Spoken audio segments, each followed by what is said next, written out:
Tour gathered a group of 12 of us media members in a private invite-only room and spoke for an hour on what they're doing to fix Did you know that was coming? Like, was that on the agenda for the week, or they kind of just messaged you at Pebble? Yeah, so they, I got a heads up from like a PGA Tour communications person about, I think like the Monday or Tuesday of the event, Monday. I was going to say, with what you're comfortable sharing, do you feel like they have a good game plan on this? Do you feel like, step one, let's acknowledge the issue.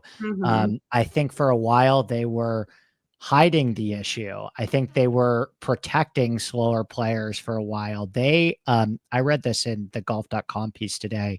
Yes. And I'm sure they touched on this during the meeting. They had data on average shot time for a decade. But what was your takeaway when you found out that stuff, and some of the other takeaways from that meeting?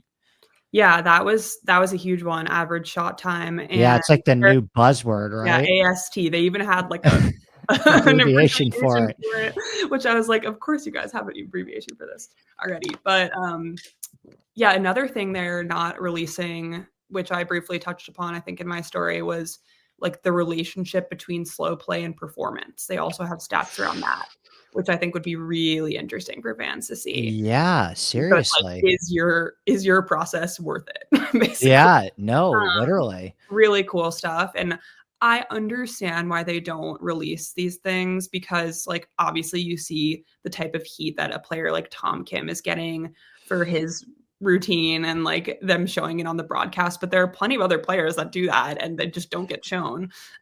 He's one of the best ones that has such a lengthy pre-shot routine and stands over the ball for so long.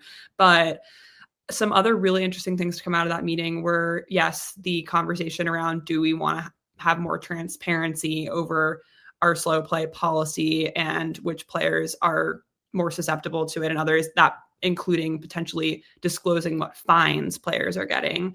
I think that them keeping the average shot time, I'm not sure if they specifically disclose this or not, but I'm just kind of putting the two together. They already place certain players in certain groups based on how slow or fast they are.